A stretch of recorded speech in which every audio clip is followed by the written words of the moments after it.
This is Melina Lee Williams-Haas. I deeply appreciate you listening and taking the time to hang out with me. I will be addressing issues of life, the universe, and everything that are often bogged down and mired in shame and grief, and talk about how they can be repackaged to be useful and gorgeous and fucking awesome for you. So sit back and relax, or you know what? Sit up and freak out. However you prefer to listen. Let's go.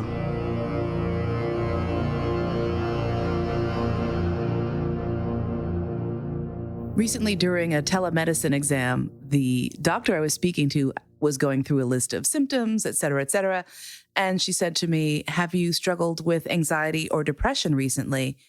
And I looked at her and said, "Duh," and started laughing. And she was laughing. I was like, yeah, I don't think anyone's escaped that. And while we were laughing about it, at the same time, I was thinking to myself, but seriously though, really, is there anyone who has managed to escape those particular demons? Specifically in the past couple of years, where anxiety and sadness and illness has been a global phenomenon, a human race issue where everyone on all the continents has been impacted. And then I started to really think about that and to think about my own journey with anxiety and with depression. And so I wanted to share today some of my experiences and about how I have recently addressed successfully my depression and anxiety. So come along with me on the ride in this edition of All That and Mo. If you're someone who is curious about kink and BDSM but has no doggone idea where to start, I got you. First off, I'm the co-author of a book called Playing Well with Others, the guide to exploring, navigating, and discovering the kink, leather, and BDSM relationships. You can find that on Amazon, and I'll put a link in the description. But let's say you want a more personal one-on-one interaction. I got you, fam. Go to thekinkdoula.com. It's TheKinkDoula. You may be familiar with the concept of doulas from childbirth, but what about rebirthing yourself? What about going deep within and uncovering the secrets and wondrous discoveries that maybe, just maybe, have been hiding from you, or you've been hiding from yourself for a long time? You want to talk about your secret fetish, your kink? Perhaps just you're curious about how to expand your mind a little bit more into becoming the person you truly want to be. Contact me at thekinkdoula.com and let's see who you can become. I've been a performer and an actor since the age of 5, and I have been doing so professionally since the age of 6. Therefore, it is really very difficult for people to conceive of the idea that I have very profound social anxiety. I have performance anxiety to a certain extent. My performance anxiety is the type that crushes my soul up until 90 seconds before I walk on stage or before the camera hits me. And then I'm like, boom, I'm in the groove. I'm amazing. I'm flawless. I have the audience in the palm of my hand. But up until that point, I'm a mess and I'm terrible. And what the fuck was I thinking? And how dare I even walk on stage at all, in my head anyway, right? And it's always been that way. And actually, if you speak to performers and actors, generally what you'll hear is people saying the day that you are not nervous performing, the day that you don't have those butterflies is the day that you really actually are starting to have the problem. So nerves and anxiety is nothing new to us. For me in particular, the anxiety around performance starting as a child was not just from the performance itself. When I was a kid, we grew up poor and we did not have a lot of money. And both of my parents were working poor folks. We lived, while I was very young, in the projects. And then as my parents broke up and got back together, we lived in various different places that were not really wonderful. The last place I lived with my family as a family unit being the top floor of a 6-story tenement building, walk up, and on 97th Street, in fact, for those of you who know New York. It's very ironic and fascinating to be on one street where you have rat and roach infested tenements, flip side with very expensive buildings with doormen and luxurious accommodations. welcome to New York City. So for me, the pressure of auditioning was not just, do I get this part? It was also, would I be able to do my part to help the family pay rent this month? So the pressure was always quite intense for me. And while I had a love of performing, and I absolutely love nothing more than hearing my agent call on the phone and say, "You got it, kid," and then giving me the information for where the shoot would be, and being able to be on set and all the excitement was really terrific and really amazing, and also very stressful. I don't know that there's anything that can prepare a 6-year-old child for the stress of understanding that if they don't get this role, it might mean that rent doesn't get paid this month, or things are even tighter in terms of our bills. So it was a lot.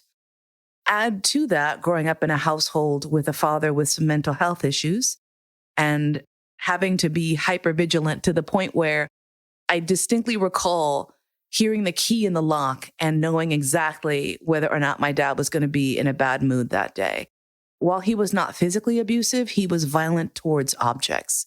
He would frequently break things, once including a saxophone that had gone askew on him. Something had happened with one of the series of keys, and I watched him very angrily take a ball-peen hammer and smash an entire alto saxophone flat, and then fold it up and throw it into the incinerator. And I'll never forget following him out to the hallway and watching as he opened the chute, and you could see flames in there, because this was back in the day where incinerators actually incinerated and poured out gobs of blackened smoke into the skies across New York City. And part of my fear was that someday, one day, any day might come, and it wouldn't be things he was smashing, but it might be us. And that anxiety carried with me that fear of at any point something bad could happen. And that really stuck with me. Anxiety as a child just becomes the way you live. I don't think that I had an awareness that worrying was something that kids, quote unquote, shouldn't be doing. I didn't really live with the mantra that, oh, children should have this carefree childhood. It was my job to work. It was my job to help to support the family. And I did that as well as I could, perhaps too well, in that by the time I was old enough to really need that money, it was no longer there.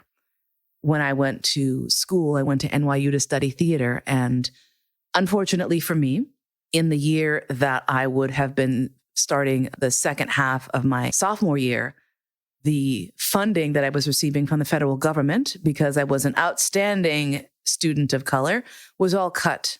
This was the beginning of Reagan's backlash against affirmative action.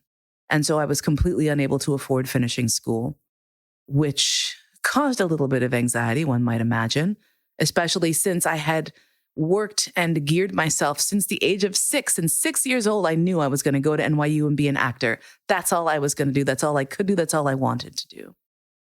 And then at that point, my life became off the rails. My plan, my well-honed plan from the age of 6 had somehow gone askew. I grew up someone who knew exactly what they wanted to do and who they wanted to be, and I felt like I had to fight the world to become that person. The first time I felt myself struggling with depression was not long after my then boyfriend Jack and I moved to Los Angeles. And being fat and being Black, it didn't really matter how talented I was. I was told in several auditions, if I lost weight, I could definitely get work. I was told in another audition, if I sounded Blacker, I would definitely get work. So nothing about who I was organically acceptable to living in Los Angeles. And it sent me into a terrible funk. And I started seeing a therapist. I went to therapy. And at that time, I did not take any antidepressant medications. I thought talk therapy might be enough to help me.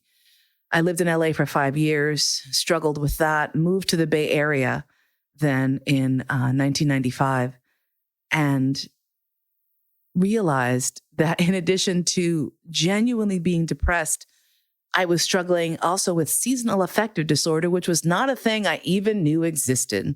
Living in San Francisco, you may deal with months of overcast. And the heaviness, the weight that I was carrying with me was shocking. And I developed some less than optimal coping mechanisms to deal with that sadness and to deal with my anxiety and my social anxiety, which I didn't realize was social anxiety. I just thought I was just stressed.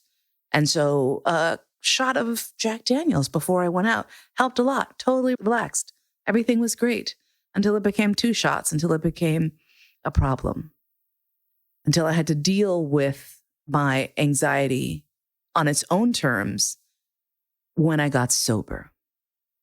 And sobriety will yank out all of those structures from underneath you. And you got to stand up on your own 2 feet and say, woo, as they say in Alcoholics Anonymous, living life on life's terms. And life is not fucking around, let me tell you. The next time I tried to go full bore into talk therapy was after September 11th, because I was just a fucking mess. And my life had already been spiraling down into a situation of instability. I was between jobs at the time, and I was desperate. I saw a therapist who suggested antidepressants, which I did try, and it didn't really do much. I didn't feel better. I didn't feel less sad. I didn't feel any of the weight being alleviated. So unfortunately, for better or for worse, alcohol remained my friend. Ironically, because it's a fucking depressant, right? It's not an uplifting drug. It just isn't. And yet it is a numbing drug and worked quite well for me and became quite a companion over the next few years until I, as they say, hit rock bottom and decided that rather than die, I was going to try to live. And part of what living life on life's terms meant was that I had to cope with the fact that I was someone who was living with anxiety and depression. And how do I cope with that? Well, I tried several different rounds of medication. I tried talk therapy. All these things got me to the point where I was surviving, but I never ever felt like I was thriving. Not really, not truly. Years of sobriety go by and I'm getting better. I'm doing all right, but there's still that heaviness, and it would cycle back. Sometimes the end of a relationship would trigger a massive downtime and just such heavy sadness. And I remember years and years ago hearing someone talking about how ketamine was a therapy that folks were using against anxiety, depression, PTSD, all of these things, this miracle. It's supposed to, and I'm thinking to myself, what ketamine? Isn't that like fuzzy clothes and fucking glow sticks and shit? It didn't make sense to me that a tranquilizer would be something that would help with anxiety, because isn't that bad? Isn't that the whole point? Is that you're being depressed even further? Well, fast forward to about a year or so ago when I was really on the struggle bus, quite seriously with depression, to the point where the flatness and the heaviness and the weight was impacting my relationship with my partner and owner. And I just did not fucking know what to do, how to handle it. And across my field of vision came one of these articles talking about ketamine treatment again. And I looked at it and I said, I should look into that. Something about that is speaking to me. And I think it was several things. First of all, it's not your regular antidepressant pill. Secondly, the course of treatment is something that is not locking you into a medication for the rest of your life. The idea that the ketamine could actually shift the way your brain is processing and make it so that after a certain point, you don't need any of those things anymore seemed too good to be true. And I'm like, this is some bullshit, but I'm very curious and I'm very interested. And it sort of was on my radar. Yeah. When you're like thinking about a thing, you're like, maybe this thing, maybe. And then it falls away again. I don't know about you, but I will get so deeply into shit and then something else will come along and I'll throw myself very deeply into that. And the first thing sort of just spins its little wheels over there. So I had some wheels spinning on the ketamine thing for about a year or so. And then I sank back into another sinkhole and was chatting with a friend of mine who was a therapist. And I highly recommend everyone have friends who work in mental health. Not that they're going to analyze you, but they will poke you in the eye when you need a poke in the eye. So that's always very helpful. And while I was mentioning trying to maybe go and find a therapist again, and that I hadn't had any luck with maybe 3 different types of antidepressants I had taken. And they said, well, have you thought about this ketamine thing? I have a client who just is going through this process and has said it has helped them a lot. And I'm thinking, wait, hey, you know what? I was actually going to look into that. That was exactly the poke in the eye that I needed. Thank you so much. Opened Google, took a look around, found a place. There's several places in Manhattan actually that offer ketamine treatments. Here's the thing. It is not covered by insurance. It is not cheap. It is in fact quite expensive.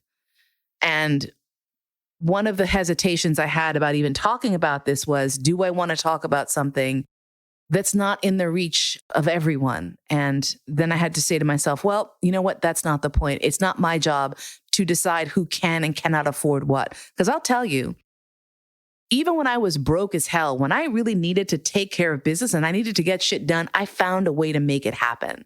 So if anything I have to say today inspires you to maybe check this out, and you're broke ass as I have been in my life, and you decide to figure out the way to make this happen, great. I don't have the right to dictate to people, well, maybe this is too much for folks, so I shouldn't share this news and this information and share my story. So I'm sharing it with the information and the caveat that this course of treatment is not available everywhere in the US, and it is expensive. Ketamine, what is it? It is a drug that you probably have taken if you have been sedated. It is very commonly used in sedation, very commonly used in all sorts of surgeries just to keep you asleep. It's mild and it doesn't have many side effects. Now, what the ketamine infusion people are saying, and I will link some articles as well in the show notes so that you can read for yourself and see what the history and the science here on this is that the use of ketamine in certain controlled dosages under medical supervision can actually assist in altering the way that your brain processes the serotonin, right?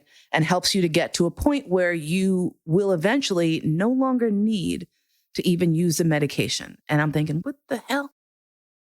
So I called these folks up. I said, I'm experiencing depression and anxiety. No shock there. Can you help me? This was around January, February of this year of 2021. And the way that the system works is you have an initial consult, a virtual consultation at this time, because COVID, right? And I had an hour-long chat with a therapist. And they did a medical history, listened to my story, heard about my previous attempts at treatment. And what was fascinating to me was that at one point she asked me if I ever felt trapped in my own emotional cycle. And I just burst into tears. And as I was crying, I thought to myself, holy shit, I didn't even realize how heavy that was. During the course of my intake, she was asking me about my history.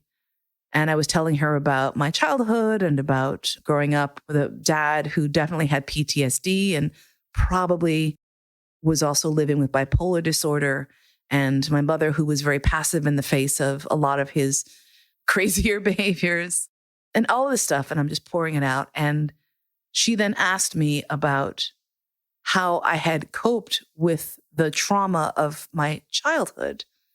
And I immediately felt myself saying, well, I didn't really have childhood trauma. And she just, there was just this pause.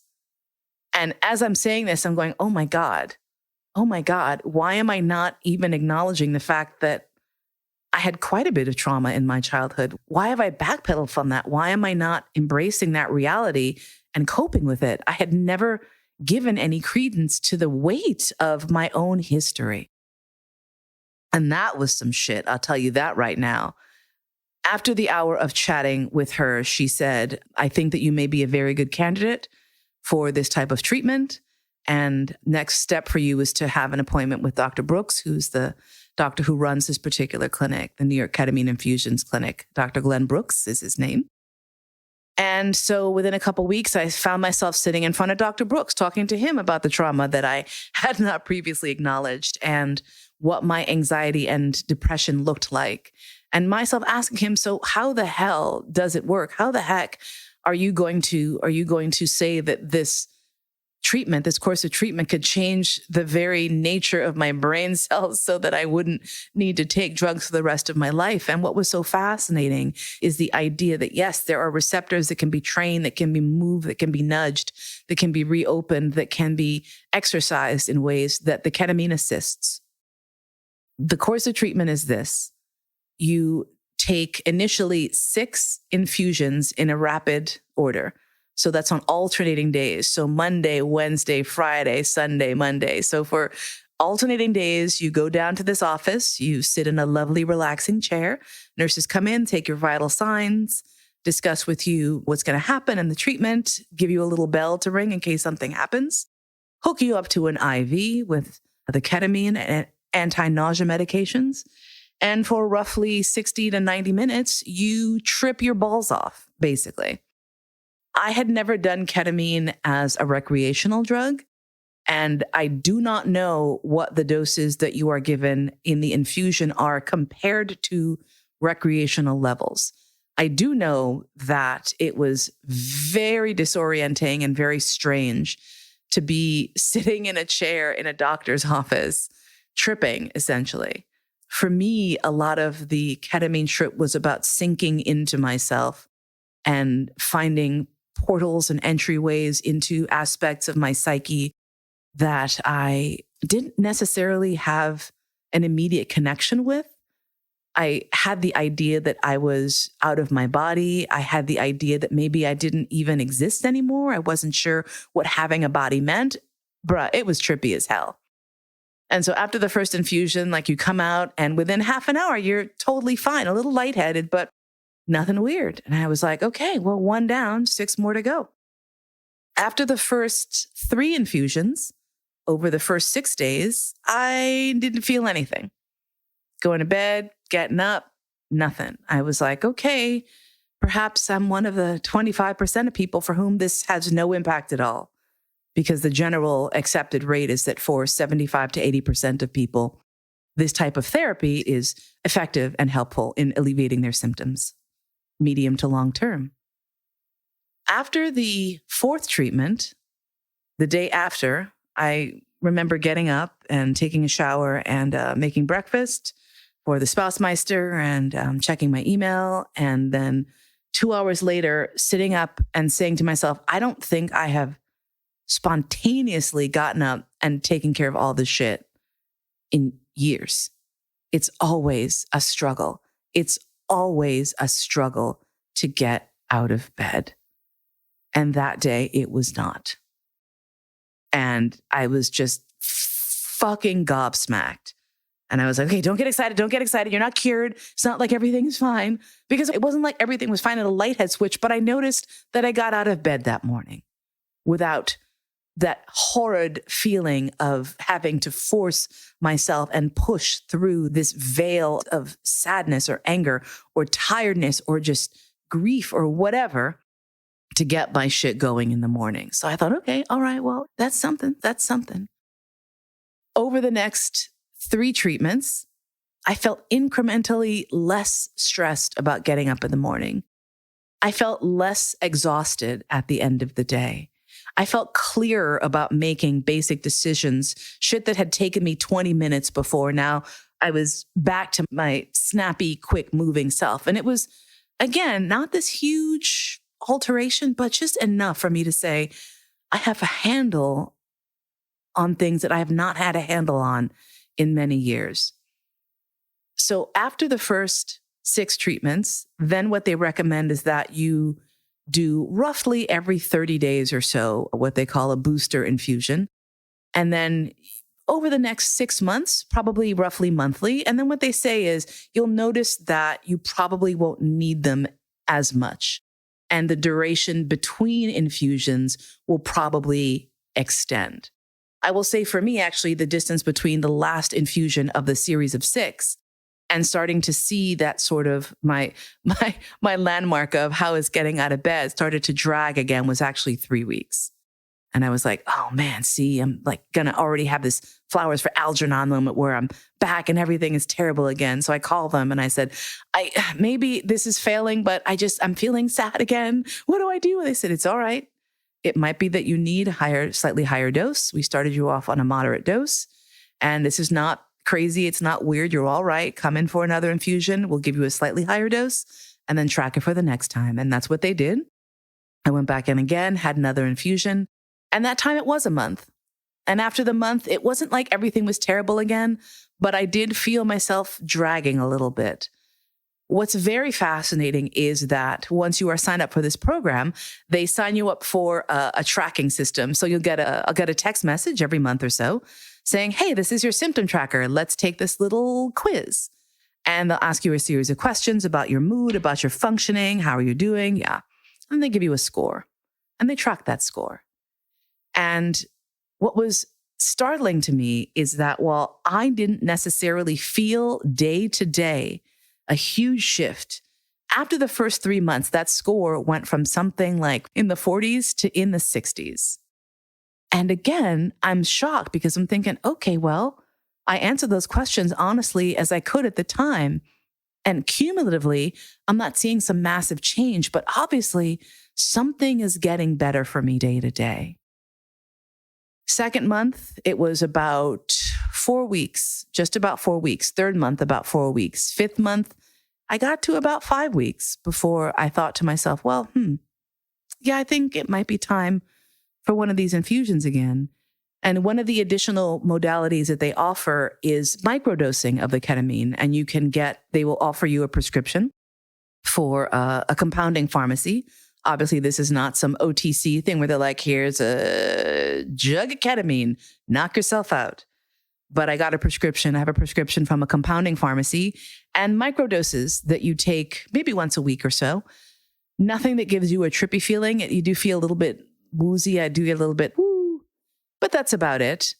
And since I have been utilizing that modality of the infusions as needed when I feel true dips in my moods, or if I see on my symptom tracker the numbers starting to sink back down again, then I would go back in for an infusion. Here's the thing. I feel amazing.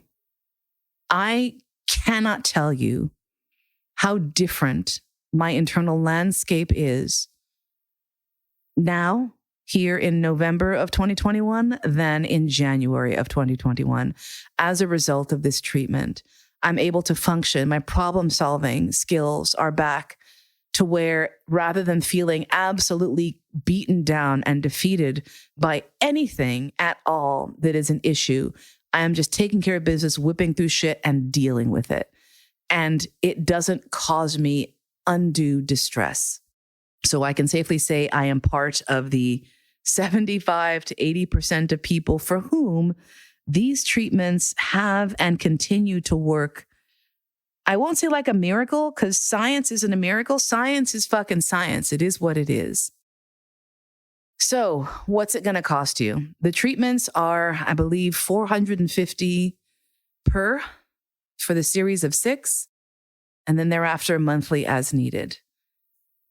Yeah, it's not cheap. Here's the thing. Credit cards exist for a reason. Care Credit, which is a credit card specifically for medical needs, exists for a reason. And the thing about Care Credit that is super helpful, and I can tell you I've taken advantage of them many times, is that if you pay it within a year, there is no interest. And so it just allows you to break up a big medical cost into smaller pieces.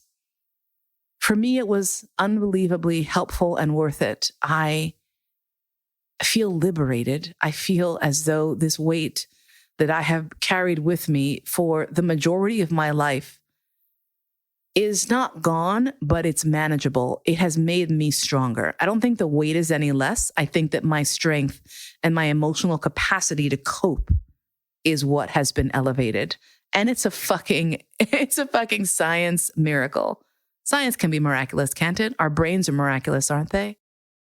I'm incredibly grateful that I had the opportunity to try this. I'm incredibly grateful that I live in a city where so many of these facilities are available. I think there's maybe 3 or 4 different places in New York. So that is an option. There are also more options available for distance ketamine dosing and ketamine therapy. I also tried, because part of me was thinking, well, this is a bit expensive. Might it be worthwhile to migrate to one of these online groups? There's a company called Mind Bloom, I believe, that I did try in the midst of weaning myself off of the initial monthly infusions. And they have a similar routine where you have an interview with a therapist. They speak to you about your symptoms, et cetera. I told them that I had been doing the infusions and was thinking about perhaps moving to the in-home model, which would not require me to go to an office and would also mean that while I'm traveling, I would be able to do the treatment. They use an oral pill versus an infusion intravenously.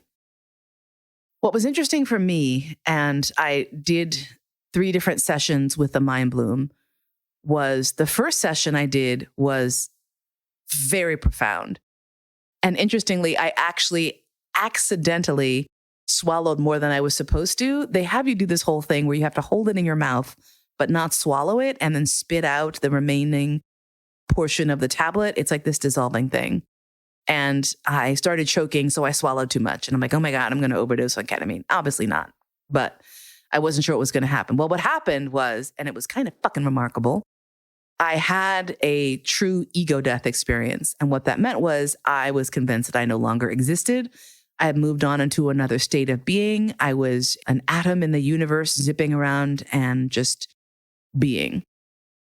I got to say, that was really fucking cool. I had never had an ego death experience on any other recreational drugs that I had taken that oftentimes can provide that, such as mushrooms, for example, or LSD.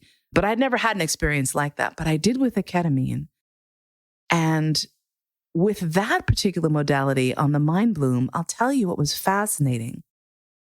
The ego death experience afterwards for me led to me realizing that my normal state of very high levels of thanatophobia, which is fear of death, I'm absolutely terrified of death. I can't even talk about it without getting shaky and a bit nauseous. But after that experience, it had entirely evaporated. For like a week, I had nope. The Spouse-meister could talk about our upcoming funerals, which he loves to talk about. Austrians love to have the discussions about where will we be buried? What is my legacy? And I'm like, no, please, I can't do it. And I had these conversations, no sweat, no harm, no foul. Now, eventually it did creep back in, but I thought that was rather remarkable. Having my brain have the experience of thinking it no longer was inside my body actually wound up calming me down for a good couple of weeks. Now, I'm back to not being super happy about it, but I will say I can now breathe through it a little bit better. So that was kind of a miracle. My second experience with the Mind Bloom, with taking it at home, I felt almost nothing. I don't know if it was a bad dose. I don't know if the dose expired, but whatever it was, nothing at all happened. So that was a bit disappointing. And I have not tried a third dose because I went back to the infusions because that worked well for me. The most recent infusion I had was about a month ago, and it had been over 2 months between infusions. When I started to feel again, I took the assessment and I was like, oh, that's significant enough of a drop that I think it would be time for another infusion. But it was really fascinating to see that it had gone from month to month to 6 weeks to 7 to 8 weeks before I felt that, yeah, I might need that little kick in the butt again. And so I am an advocate. I absolutely believe that for many people, this treatment can be helpful. I absolutely know that for me, it has been helpful just to hear from my partner that he could feel and sense the difference in my attitude and in my energy and in my spirit. It was just so satisfying, so very satisfying. And I feel really very fortunate and really very blessed, A, to be able to afford to do this, B, to be in a place to be able to do it, and C, that it actually worked. I know folks might have questions and or comments. Please feel free to send them in to me. I have an email, melina@allthatandmo.com. Or is it mo@allthatandmo.com? I'll have to double check because I can't remember.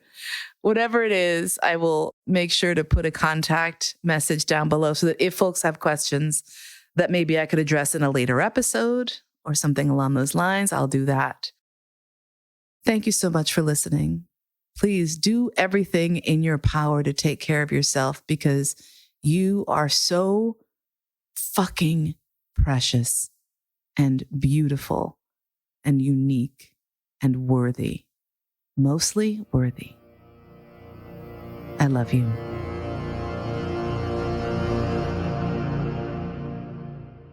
You've been listening to All That and Mo. Thanks so much for spending your precious, precious time with me today. My podcast is produced by Cody Crabb. Theme music by Georg Friedrich Haas, as performed by Marcus Weiss. And I look forward to spending time with you again really soon.